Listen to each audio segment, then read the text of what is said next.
Okay, wonderful. Look, it's fantastic to be here.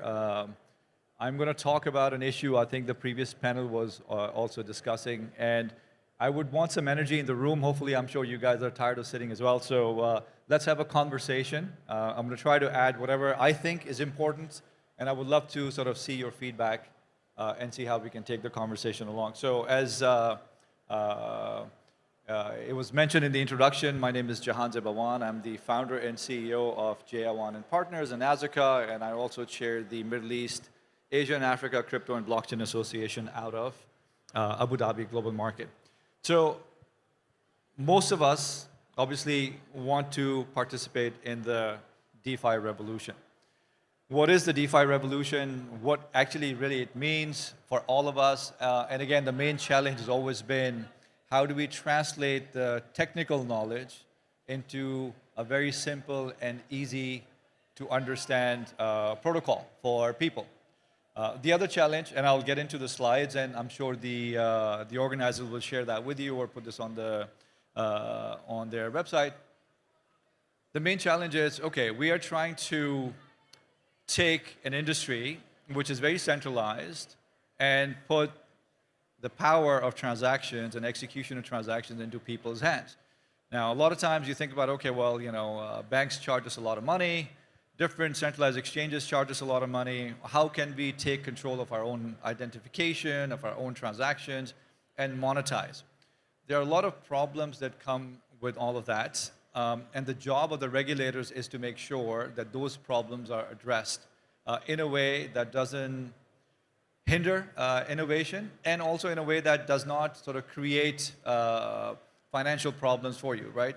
In the traditional finance space, you have seen basically with, the financial industry has been regulated for such a long time, and even though with such stringent regulations, you've had many issues, and you have cycles where there are some sort of bubbles, and then the bubbles burst and people lose a lot of money, and they introduce new regulations, et cetera, et cetera. You have seen something similar, obviously, in a much shorter time scale within the DeFi and crypto space particularly. You have seen the FTX issue, you have seen other issues, you have seen some other DeFi issues as well, right? Now, how many of us would want to make a lot of money or at least come up with projects that benefit society in the DeFi space? Can I see a show of hands? Okay. Just how about people who just want to make money? Okay. Let's be honest, right? Let's have a conversation, okay. Do some good on the side, probably, yes, right?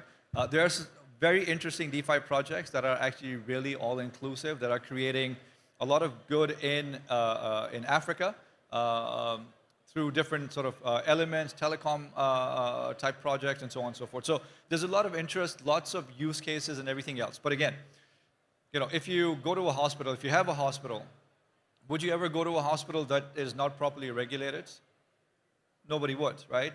When you go to a doctor, the underlying assumption is that the doctor is qualified.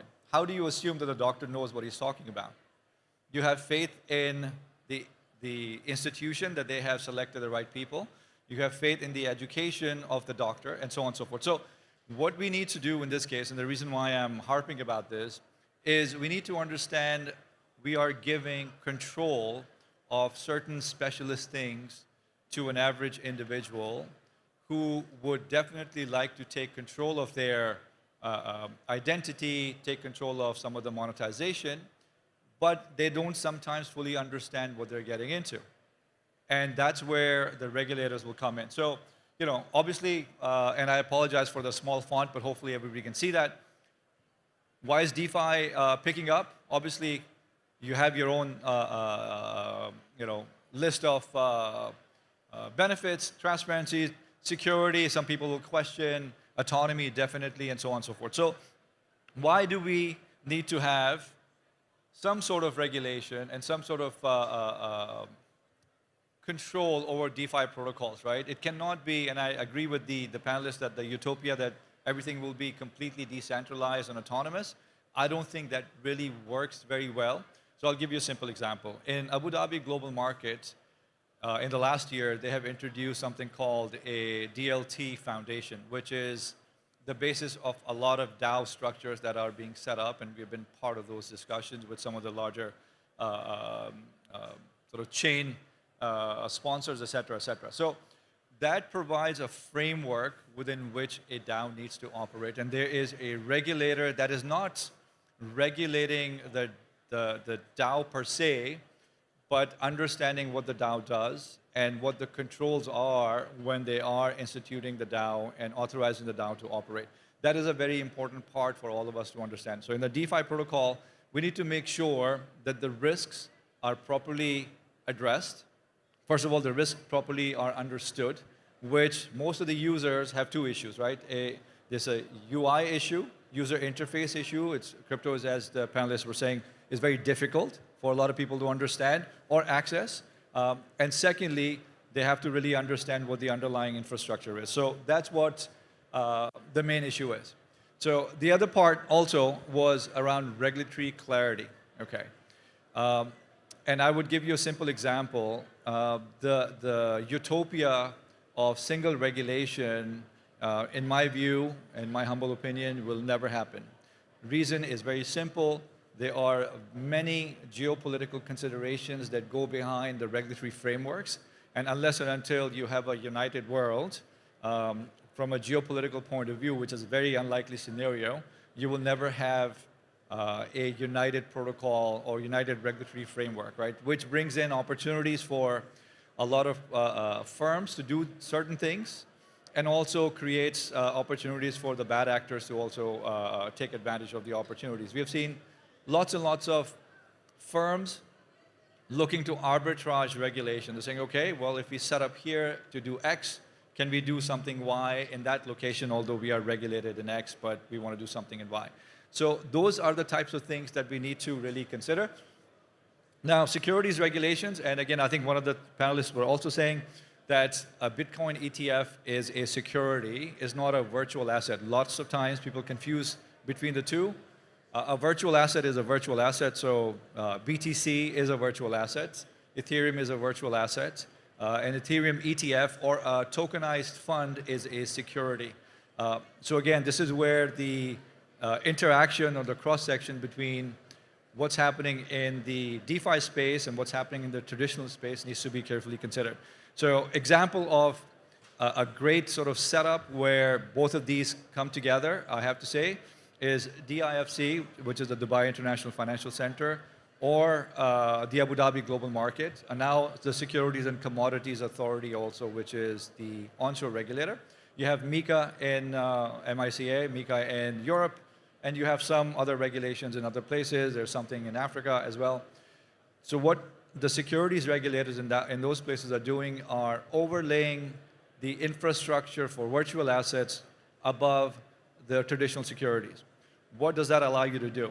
If you have a project that is giving you an opportunity to not only take into consideration the virtual assets part, but also the securities part, you need a regulator that actually can give you the framework to execute on that, right? So if you go purely to a virtual assets regulator, you will have problems. So simple example, payments businesses that do crypto and that do traditional payments. How do you combine the two? Because if you don't have the same regulator allowing you both, that doesn't happen. Another one, which is very not talked about a lot, is taxation. How do you tax DeFi, right? And obviously the authorities have to get into an understanding of taxation and how basically we work through that. That's another challenge. Obviously you're seeing a lot of issues in the US. One of the key challenges the US and IRS are trying to figure out is the taxation angle.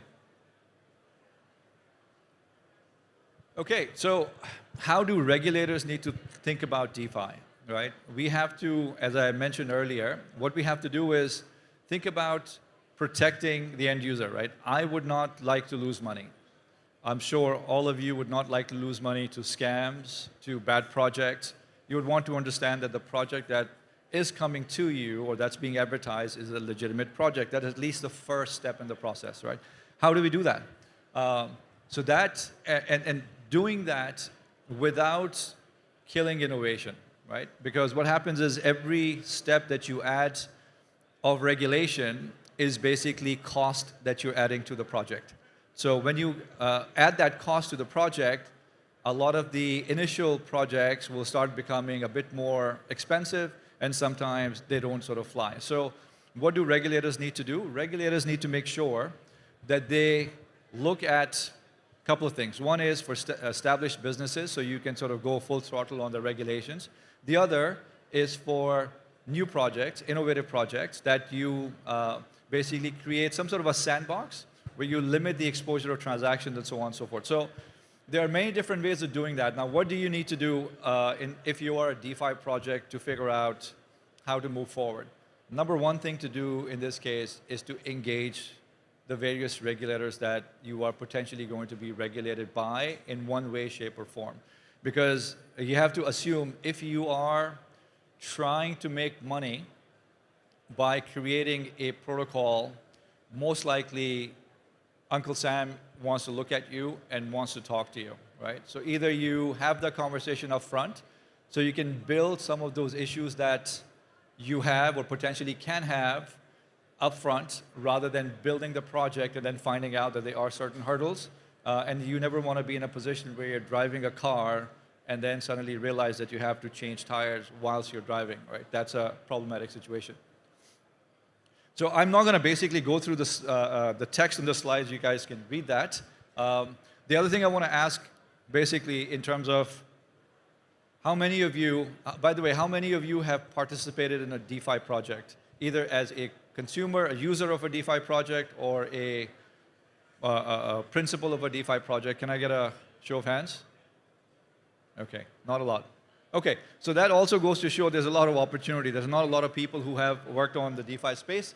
Now, again, coming back to this, if you have a DeFi project, what are the few things you can do to make sure people get confidence, right? As I said earlier, the example is if you go to a hospital and you're not comfortable going to that particular hospital, you're not going to go there. So same thing with the DeFi project.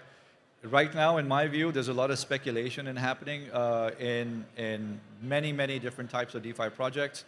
The idea is to reduce that speculation to the degree that is possible, again, without killing the innovation part. But few things that regulators can do are, obviously, you have to ask the project to have mandatory disclosures in place. So if you do that, that makes at least the users of the project understand what those disclosures are, and those disclosures can be discussed with the industry and then disclosed and agreed with the wider stakeholders. Independent certification, just like any other audit. Obviously, smart contracts can have potential flaws. It's open source, right? It's beautiful because I can look at it, I can contribute to it, but again, if I'm a bad actor, I can look at it and also take advantage of it. So smart contracts need to be looked at. Obviously, the audits have to happen, and so on.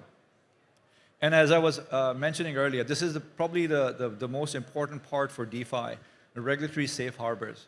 So this is sort of a regulatory accelerator that most regulators should permit, that should allow, and some of them are permitting, that should allow people to bring their projects, understand that the regulator is going to work with them to help them monetize their ideas, and take it forward. And once you graduate from that particular sandbox, as they say, or safe harbor, then you kind of go on and monetize further.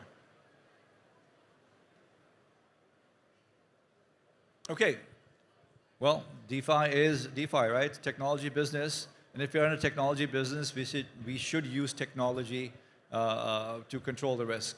The main thing and the main issue generally is, okay, well, we don't know who we are dealing with. How do we know who we are dealing with? Is the other person on the other side a bad actor or not? Obviously, AML, KYC is a huge issue, right? So as I mentioned, so we've been working with a number of firms in figuring out that particular problem. There are KYC as a service solutions, transaction monitoring solutions, transaction monitoring as a service solutions. So for standard or, let's say, new projects that don't want to invest a significant chunk of their initial capital into compliance, they can utilize those protocols and those service providers to actually do that. Again, when you are dealing with a DeFi project, I think this is one of the other things that you mentioned, you want to basically risk screen them as well, right? Who are what does a smart contract looks like? You have an audit there. Who are the ultimate beneficial owners of the particular project? What is the project from a coding standpoint, et cetera, et cetera. So these are the things that are very important. And then the other thing that generally is not talked about a lot, you have to kind of look at the overall picture. A lot of times what we have seen is the assessment of a DeFi project, both from an intermediary standpoint, so I want to deal with you as a DeFi project, and also I want to deal with you as a individual because I want to participate in the product that you're offering, is not done in a way that is user-friendly, especially for the end user, and secondly, for the intermediary as well. Because now you have lots of businesses wanting to move from sort of the old economy to the new economy, and they don't have the understanding or the knowledge to fully, properly assess, and then you have lots of problems in that space. So again, I think the conclusion that I want to make on this particular part is that you have to first understand what specifically you are dealing with, understand the legal risk in smart contracts, technology risk in smart contracts. You need to understand, obviously, the regulatory risk from an AML KYC point of view, from a counterparty point of view. These are very simple things that can be put in place, but they have to be in place for you to actually take advantage of it. I know this is a boring topic, but I'm going to try to make it as interesting as possible. Okay, so as I was saying, what you should consider putting in place if you're dealing with a DeFi project, these are sort of the key items that you need to think about. Again, I think the important part here is the last one, identification and reporting of suspicious activity. That's a key thing. And how do you do that if you don't understand what you are working with, right? So all of those 7 things lead to the 8th thing on the list. So again, it's very, very important from an institutional point of view, if you are an institution dealing with the DeFi protocol, to understand these things. If you're an individual, also my recommendation always is, it probably will take you about 30 minutes to fully understand what the DeFi project is offering. My friend told me X and he made a lot of money and I'm going to go and do the same thing. Does not really work. It may work 1 or 2 times, but you end up losing on the other side. Okay. Couple of things for everybody to look out. Obviously, everybody knows, whenever the U.S. gets a cold, the rest of the world sneezes. So again, this is the trendsetter in this area. CFTC is also very, very important, especially if you're looking at anything around OTC and derivative space and so on. So coming back to the region, the most important thing here is, again, please engage with the regulators. The regulators here are very open to engaging. We have worked with a large number of firms and helped them engage with the regulators and identify potential problems and issues with their projects. 2, if you're a consumer, please make sure you understand what you are doing and what you are investing in, if you are doing that. If not, please ask somebody who can help you. That's very, very important. Otherwise, you may make money, but you're more likely to lose money because it's most likely gambling, not investing. And with that, I think hopefully I have given you some information and it was not too fast. And I'm glad that we were able to discuss this. Thank you very much.